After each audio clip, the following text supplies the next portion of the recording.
Hi. Hi, Lisa. Hi, Sunshine Goddess. Hello there. We were asking ourselves, where are we going to start the podcast? Okay, yeah, we were speaking about this morning. Yeah. What should we have as our background? Where should the first one be? And it's just happening. Okay. This is it. Thanks for the warning. Best without warning. Okay, she didn't warn me about this. I didn't even warn myself. I didn't even know. So I'll just show where we are. We are at where the Aphrodite was rebirthed. And as I do, wherever I go, I always look what I do, what happens between us. And can I share with you what? Yeah, share with me. Okay, so basically we opened. Lisa is this amazing goddess, sunshine goddess, which I'm so blessed to have this honor of podcasting now. We have thought about it a long time.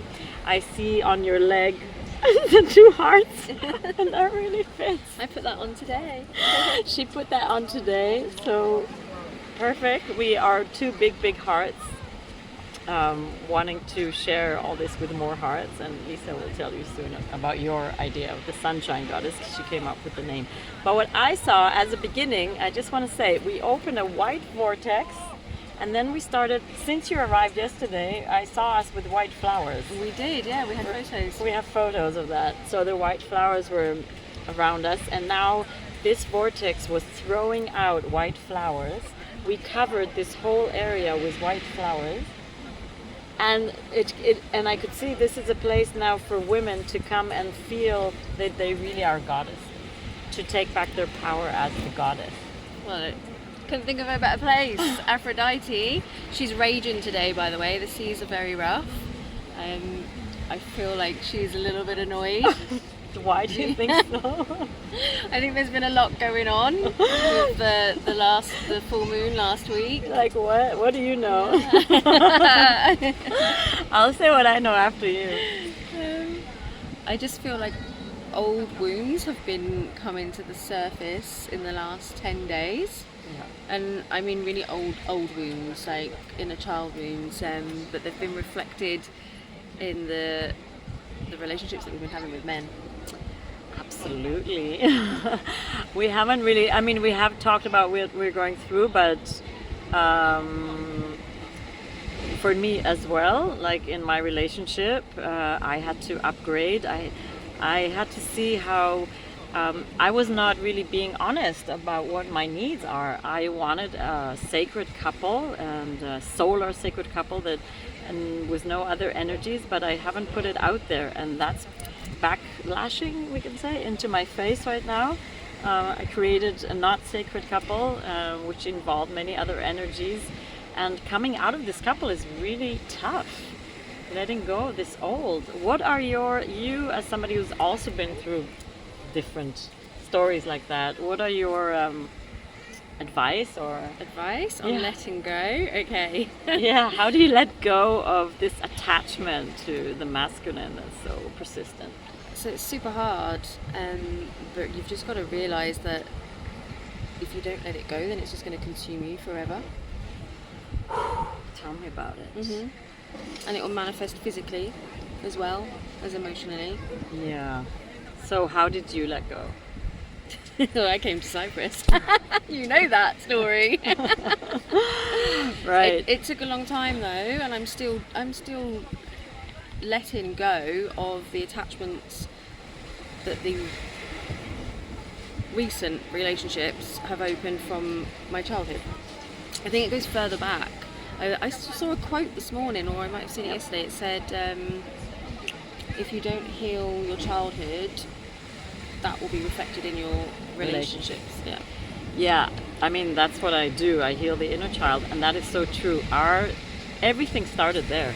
Mm-hmm. Every other relationship will only reflect what started back in childhood. Mm-hmm. And I think now that you remind me that, thank you, this is what I'm going through. The attachment for me now is if I keep the door open to this old relationship that's not serving me anymore because it's not for the highest good for me or for him, I feel the inner child. Well, I didn't have a father at all, and I feel the inner child is always looking to get that attention still over there with him, and it's like I have to keep calling her back. And you said something to me today, which was very helpful, to block. And to close and to delete. You have to close the door. To close the door. And that's really hard for me because I don't want to hurt. Otherwise, you're keeping this channel open, and it's like, if you look at it energetically, then there's always that frequency going through that channel. So someone has to stop the channel. And if you allow the other person to stop the channel, then that's really painful. So you take your power and you stop it. Might as well stop the channel myself, you're saying? Yeah, because otherwise you're just waiting. Yeah. And then it consumes you and it starts controlling your life. It starts taking over. You forget to live in the moment. I see that. I see like I'm waiting for him to like apologize, take responsibility, and I see that's everything I was waiting for my father to ever do. Like. But it's not going to happen with this person. That's obvious because it hasn't happened so far. So why would it happen now? So as hard as it is after this conversation, I hope I really can do it and jump into my power with all this Aphrodite power. Yeah, how I have to say that yesterday I helped another friend, and she's also in a similar place where she's giving a lot of energy to somebody who's basically ignoring her. So, and they have all these hooks. They don't do it on purpose, of course, but they have the hooks of how to control. And one thing is silence. One thing is not responding. And I could see that how that is like he's getting all the energy. And the moment she actually deleted his number, I felt so much orgasmic energy coming in, like she could really receive right now. So I was very inspired, and I said, okay, I'm going to do the same. So I'm going to do the same in a few minutes. I think here's the best place to do it as well. So I think we're going to stop the podcast so we have some time so I can do it now, once and for all. What do you think? You want to add anything? I did have something, but it's gone. So. No, but you can add it if you have. Oh, you were saying about the control with the hooks. Yeah, the hooks. See, yes, to some extent I would have agreed with that a year ago, but now I really don't agree with that because she has the control. She really needs to accept that she can switch the button on or off. She has that control.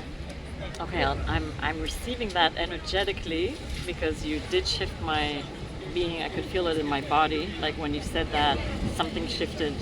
Wow. Yeah, you can choose to sit and wait, or you can choose to move on and live. Okay, I'm going to do that. Wish me luck. By the way, you got to laugh at yourself when you're not doing whatever needs to be done to honor yourself, because we got to keep it light as well. I feel like life is still a joke, and we're going to keep falling, and it's okay. You have to keep playing. We have to keep playing. We are with the dolphins. Our friend is with the dolphins still. Lisa just came from the dolphins, so let's remember it's all one big game, it's a theater, and it's not so serious. Whether we block or we close, it's like, yeah, the emotions feel really serious, but it's not that tough. It's not that tough. We're gonna join the dolphins. Okay, I'm gonna do this so we have time because we still have a boat to get to. Yeah? Okay. Let's do it. We're loving you girls, and it's usually these are more for girls, women that are with us, sunshine goddesses. And thank you for being with me now at this time. Thank you. Love you.